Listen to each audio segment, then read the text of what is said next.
नमस्कार। खबरों के इस बुलेटिन में तुहाडा स्वागत है। मैं हरमन शंकर। पहला पेश ने चोण दीआं खबरां। उप राष्ट्रपति की चोण लई मतदान संपन्न। मतदान के तुरंत बाद वोटां की गिनती की जा रही है।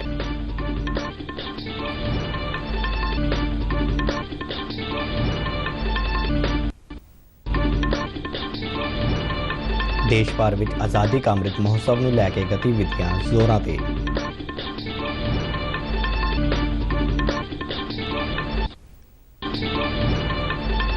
पंजाब सरकार वालों किसानी संघर्ष दौरान जाना गवाउण वाले किसानों के परिवार नूं वित्तीय सहायता मुहैया करने का काम मुकम्मल। 799 किसानों के परिवार नूं 39 करोड़ 55 लाख रुपए की वित्तीय सहायता की जारी। पंजाब के खेड मंत्री गुरमीत सिंह मीथेयर ने अज नवी दिल्ली में केंद्रीय खेड मंत्री अनुराग सिंह ठाकुर नाल मुलाकात की। खेडां संबंधी बनाईयां जांदियां केंद्रीय स्कीमां विच पंजाब नूं तरजीह देण दी कीती मंग।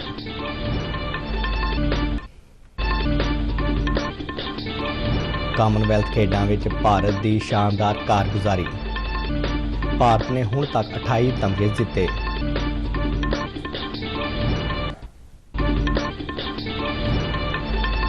बर्मिंघम विच राष्ट्रमंडल खेडां विच भारत का नां रोशन करने वाले 19 पुरुष और महिला खिडारी अज वतन वापस परते। अमृतसर के कौमांतरी हवाई अड्डे ते खिडारियों का शानदार स्वागत। ते हुण खबरां विस्तार नाल। भारत के 14वें उप राष्ट्रपति की चोण लई अज संसद भवन में मतदान करवाया गया। प्रधानमंत्री नरेंद्र मोदी, केंद्रीय मंत्री अमित शाह ते राजनाथ सिंह सब तो पहला वोट पाउण वालियां विच शामिल सन। भाजपा के कौमी प्रधान JP नड्डा, साबका प्रधानमंत्री डॉक्टर मनमोहन सिंह, केंद्रीय मंत्री अनुराग सिंह ठाकुर, निर्मला सीतारमन, नितिन गडकरी, डॉक्टर S जयशंकर, पीयूष गोयल, गजेंद्र सिंह शेखावत, भूपेंद्र यादव, धर्मेंद्र प्रधान, कांग्रेस प्रधान सोनिया गांधी और DMK के त्रिरुचि शिवा वालों अपने अपने वोट देने के हक का इस्तेमाल किया गया। जिक्रयोग है कि तृणमूल कांग्रेस ने मतदान में हिस्सा न लैण का फैसला किया। उप राष्ट्रपति की चोण लई वोटां पाउण का काम अज सवेरे 10 बजे शुरू होया और हुण तो कुछ देर पहला संपन्न होया। मतदान समाप्त होने के तुरंत बाद वोटां की गिनती की जा रही है। दसणयोग है कि NDA वालों जगदीप धनखड़ नूं अपना उम्मीदवार बनाया गया है, जबकि मार्गरेट अल्वा विरोधी उम्मीदवार वजों चोण मैदान में सन। उप राष्ट्रपति की चोण संसद के दोवें सदनों के मैंबरों के आधारित चोण मंडल वालों की जाती है, जो प्रतिनिधिता के अनुपात की प्रणाली के आधारित है। उप राष्ट्रपति की चोण लई 788 मतदाता सन, जिन्हां विच लोक सभा के 543 चुने हुए मैंबर और राज सभा के 233 चुने हुए मैंबरों तो इलावा उपरले सदन के 12 नामजद मैंबर शामिल सन। भारत के मौजूदा उप राष्ट्रपति M वेंकैया नायडू का कार्यकाल इस महीने की 10 तारीख को समाप्त हो रहा है। आज़ादी का अमृत महोत्सव नूं समर्पित आज़ादी का सफ़र तहत असी भारतीय आज़ादी विच योगदान पाउण वाले वख-वख मन्ने परमन्ने ते गुमनाम आज़ादी संग्रामियों के जीवन के पहलुआं तो तुहानूं जाणू करवाउंदे हां। इस तो इलावा आज़ादी के संघर्ष नाल जुड़ियां होर गतिविधियां बारे भी दसदे हां। अज दी कड़ी विच असी तुहानूं स्वतंत्रता सैनानी सुरेंद्र नाथ बैनर्जी, वंदे मातरम अंग्रेजी अखबार, इंकलाबी राम बाबू उर्फ भगत अते शहीद गुन्नू बारे जानकारी दे रहे हां।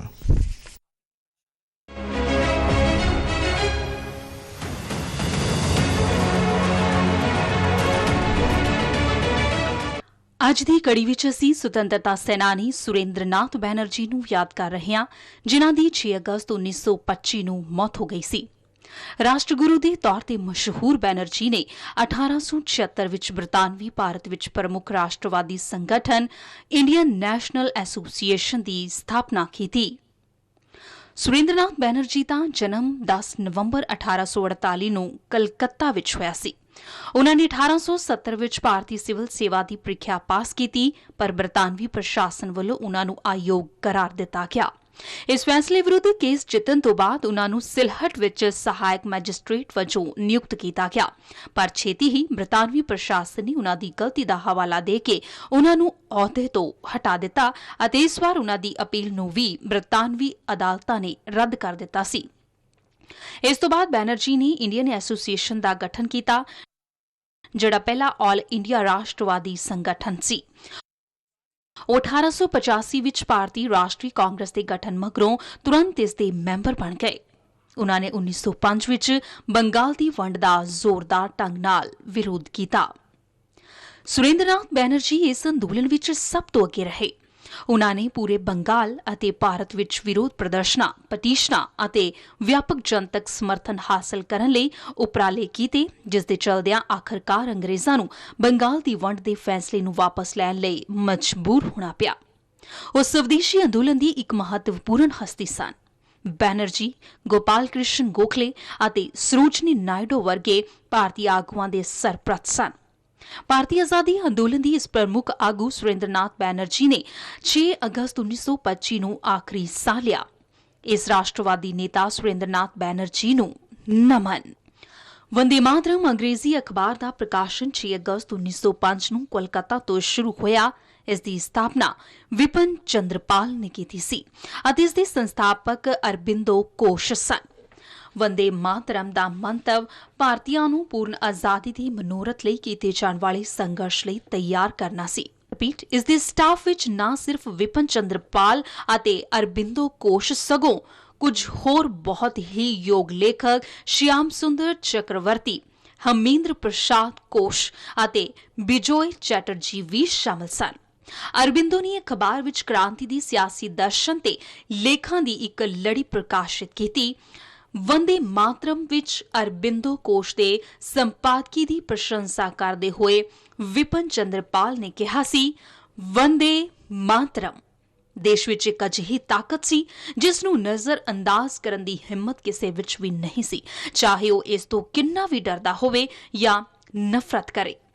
ਅਰਬਿੰਦੋ ਨਵੀਂ ਮੈਗਜ਼ੀਨ ਵਿੱਚ ਪ੍ਰਮੁੱਖ ਅਤੇ ਕੇਂਦਰੀ ਸ਼ਖਸੀਅਤ ਸਨ।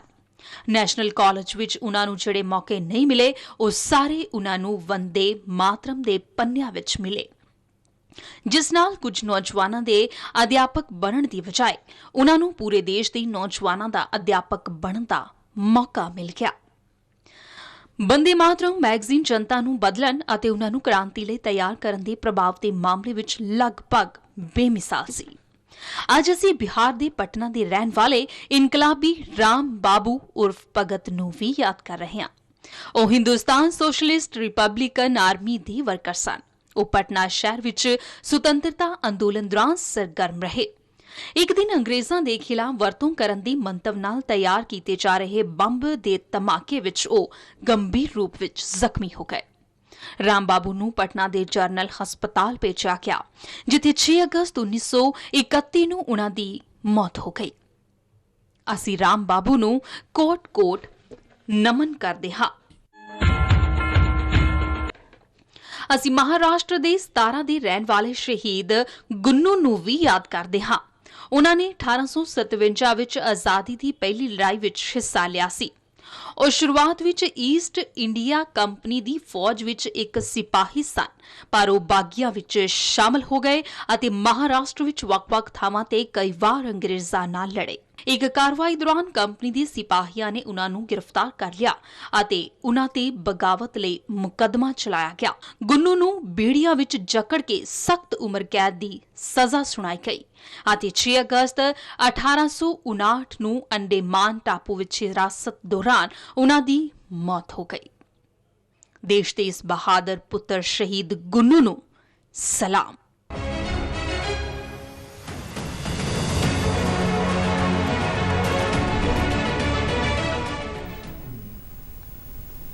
ਇਸ ਸਮੇਂ ਪੰਜਾਬ ਸਮੇਤ ਸਮੁੱਚੇ ਭਾਰਤ ਵਿੱਚ ਆਜ਼ਾਦੀ ਕਾ ਅੰਮ੍ਰਿਤ ਮਹੋਤਸਵ ਸੰਬੰਧੀ ਗਤੀਵਿਧੀਆਂ ਪੂਰੇ ਜ਼ੋਰਾਂ ਤੇ ਨੇ।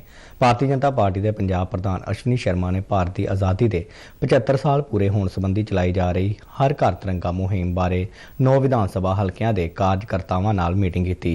ਇਸ ਮੌਕੇ ਉਨ੍ਹਾਂ ਕਿਹਾ ਕਿ ਭਾਰਤੀ ਜਨਤਾ ਪਾਰਟੀ ਕੌਮੀ ਪੱਧਰ ਤੇ ਹਰ ਘਰ ਤਿਰੰਗਾ ਅਭਿਆਨ ਪ੍ਰੋਗਰਾਮ ਦਾ ਆਯੋਜਨ ਕਰ ਰਹੀ ਹੈ। ਉਨ੍ਹਾਂ ਸਾਰੇ ਅਹੁਦੇਦਾਰਾਂ ਅਤੇ ਕਾਰਜਕਰਤਾਵਾਂ ਨੂੰ ਇਸ ਪ੍ਰੋਗਰਾਮ ਨੂੰ ਸਫਲ ਬਣਾਉਣ ਲਈ ਆਖਿਆ।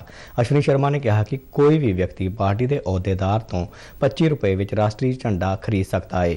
ਉਨ੍ਹਾਂ ਜ਼ੋਰ ਦੇ ਕੇ ਕਿਹਾ ਕਿ ਕਾਰਜਕਰਤਾਵਾਂ ਇਸ ਗੱਲ ਨੂੰ ਯਕੀਨੀ ਬਣਾਉਣ ਕਿ ਅਜਿਹਾ ਕੋਈ ਵੀ ਘਰ ਨਾ ਹੋਵੇ ਜਿਸ ਦੀ ਛੱਤ ਤੇ ਸਨਮਾਨਪੂਰਵਕ ਤਿਰੰਗਾ ਨਾ ਲਹਿਰਾ ਰਿਹਾ ਹੋਵੇ ਅਤੇ ਇਹ ਝੰਡਾ ਪਾਰਟੀ ਝੰਡੇ ਤੋਂ ਉੱਚਾ ਹੋਣਾ ਚਾਹੀਦਾ ਹੈ। ਭਾਜਪਾ ਪ੍ਰਧਾਨ ਨੇ ਕਿਹਾ ਕਿ 9 ਅਗਸਤ ਨੂੰ ਹਰ ਮੰਡਲ ਵਿੱਚ ਘੱਟੋ ਘੱਟ 75 ਪਗੜੀਧਾਰੀ ਮੋਟਰਸਾਈਕਲ ਸਵਾਰ ਹੱਥਾਂ ਵਿੱਚ ਤਿਰੰਗਾ ਫੜ ਕੇ ਆਪਣੇ ਆਪਣੇ ਖੇਤਰ ਦੀ ਯਾਤਰਾ ਕੱਢਣਗੇ। पूरा देश आज़ादी के 75 वरे मना रहा है। अमृत उत्सव जिहड़ा देश के प्रधानमंत्री जी ने आह्वान किया है, कि उन्हां शहीदां नूं जिन्हां ने इस देश नूं आज़ाद कराने लई अपना सर्वस्व वारिया, उन्हां नूं जिथे नमन करना है उत्थे हिंदुस्तान दे अंदर तिरंगा एक इस गल का प्रतीक है जिहड़ा पूरे समाज नूं जोड़दा है। ये घर घर तिरंगा मुहिम एक एके दा काम करेगी, जोड़न दा काम करेगी, सद्भावना दा काम करेगी और उन्हां शहीदां दे प्रति ये 75 वरे जिहड़े है असी सारे उत्साहपूर्वक मनाते हुए श्रद्धांजलि देंगे। उस दिन देश का कोई घर ऐसा नहीं बचेगा जिहदे उत्ते तिरंगा नहीं फहराएगा। और ये हिंदुस्तान की ताकत, ये 130 करोड़ हिंदुस्तानियों की ताकत जिहड़ी है पूरा विश्व देखेगा। पंजाब सरकार ने किसानी संघर्ष दौरान जाना गवाउण वाले 799 किसानों के परिवार को 39 करोड़ 55 लाख रुपए की वित्तीय सहायता मुहैया करने का काम मुकम्मल कर लिया है। मुख्यमंत्री भगवंत मान ने चंडीगढ़ में दस्सिया कि सरकार वालों वित्तीय सहायता वजों इन्हां किसानों के परिवारों को 5-5 लाख रुपए दिए गए हैं। मुख्यमंत्री ने किसानों को मौजूदा खेती संकट विचों कढ़न लई सूबा सरकार की वचनबद्धता दोहराई। उन्होंने कहा कि सरकार ने मूंगी नूं बदलवी फसल वजों पेश किया है, जिसकी घट्टो घट्ट समर्थन मूल से खरीद की जा रही है। इस तो इलावा सरकार वालों झोने की सीधी बिजाई करने वाले किसानों को भी वित्तीय सहायता दी गई है। पंजाब के खेड मंत्री गुरमीत सिंह मीथेर ने अज नवी दिल्ली में केंद्रीय खेड ते युवा मामलों बारे मंत्री अनुराग सिंह ठाकुर नाल मुलाकात करके खेडा संबंधी बनाईयां जांदियां केंद्रीय स्कीमां विच पंजाब नूं तरजीह देण दी मंग कीती। मीथेर ने कहा कि पंजाब सरकार वालों खेड सभ्याचार पैदा करने वाल उचेचा ध्यान दिता जा रहा है। उन्होंने अगे कहा कि पंजाब के खिडारियों की अथाह समर्था नूं देखदिआं केंद्र सरकार नूं खेड बुनियादी ढांचे खेड सेंटर खेलो इंडिया आ समीक्षा में पंजाब नूं प्रमुखता देनी चाहिए है, जिस नाल देश दीयां खेडां नूं वड्डा हुलारा मिलेगा। उन्होंने कहा कि अगले साल होने वालियां एशियाई खेडां दे 2024 विच होने वालियां पैरिस ओलंपिक खेडां की तैयारी हुण तो ही शुरू करनी होवेगी। मीथेर ने बर्मिंघम में चल रही कामनवैल्थ खेडां में पंजाब के खिडारियों वालों वेट लिफ्टिंग में वधिया प्रदर्शन करने ते खुशी जाहिर की। उन्होंने कहा कि भारतीय हाकी टीम में कप्तान सने 11 खिडारी पंजाब नाल संबंधित ने। गुरमीत सिंह मीथेर ने अनुराग ठाकुर नाल पंजाब और देश दीयां खेडां बारे व्यापक चर्चा की ਅਤੇ पंजाब तो खेडा विच होर वधिया प्रदर्शन की आस जाहिर की। अनुराग ठाकुर नाल मीटिंग दौरान पंजाब तो राज सभा मैंबर संजीव अरोड़ा और खेड विभाग के प्रमुख सकत्तर राजकमल चौधरी भी मौजूद सन। राष्ट्रमंडल खेडों में कुश्ती विच भारतीय खिडारियों का प्रदर्शन बहुत वधिया रहा है। इन्हां खेडों के 8वें दिन भारतीय कुश्तीबाजां ने 6 मैडल हासिल किए, जिन्हां विच सोने के 3, चांदी का 1 और कांसे के 2 तमगे शामिल सन। भारत के बजरंग पूनिया ने मर्दों के फ्री स्टाइल वर्ग के 65 किलोग्राम मुकाबले में सोने का तमगा जितया, जबकि 86 किलोग्राम वर्ग के फ्री स्टाइल कुश्ती मुकाबले में दीपक पूनिया और महिलावां के 62 किलोग्राम वर्ग के फ्री स्टाइल कुश्ती मुकाबले में साक्षी मलिक ने सोने के तमगे भारतीय झोली पाए। भारतीय अंशु मलिक ने महिलावां के 57 किलोग्राम फ्री स्टाइल कुश्ती मुकाबले में चांदी का तमगा हासिल किया। इस तरह महिलावां के 68 किलोग्राम वर्ग कुश्ती मुकाबले में दिव्या काकरान और मर्दों के 125 किलोग्राम फ्री स्टाइल कुश्ती मुकाबले में मोहित गरेवाल ने कांसे के तमगे जीते। 3000 मीटर स्पीड स्टेज मुकाबले में भारत के अविनाश साबले ने चांदी का तमगा जितया है। प्रियंका गोस्वामी ने महिलावां की 10,000 मीटर रेस वाक में चांदी का तमगा जितया है। कामनवैल्थ खेडों में भारत ने हुण तक कुल 28 तमगे जिते हैं, जिन्हां विच सोने के 9, चांदी के 10 और कांसे के 9 तमगे शामिल ने। राष्ट्रपति द्रौपदी मुर्मू, प्रधानमंत्री नरेंद्र मोदी, केंद्रीय खेड मंत्री अनुराग सिंह ठाकुर तो इलावा भारत के ਵੱਖ-ਵੱਖ कोनियां चों अहम शख्सियतां ने इन्हां खिडारियों की शानदार कारगुजारी ते खुशी जाहिर करदिआं वधाइयां दित्तिआं ने। बर्मिंघम में राष्ट्रमंडल खेडों में भारत का नाम रोशन करने वाले 19 पुरुष और महिला खिडारी अज वतन वापस परते।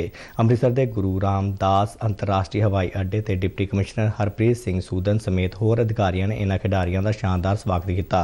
इन्हां खिडारियों में मीराबाई चानू, जैरमी लारीनूंगा, अचिंता सियोली, भंडारनी देवी, संकेत सरगर, विकास ठाकुर, हरजिंदर कौर, गुरदीप सिंह और गुरु राजा पुजारी भी शामिल सन। इन्हां सारे खिडारियों ने उन्हां दी हौसला अफजाई लई समूह देशवासियों का धन्नवाद किया।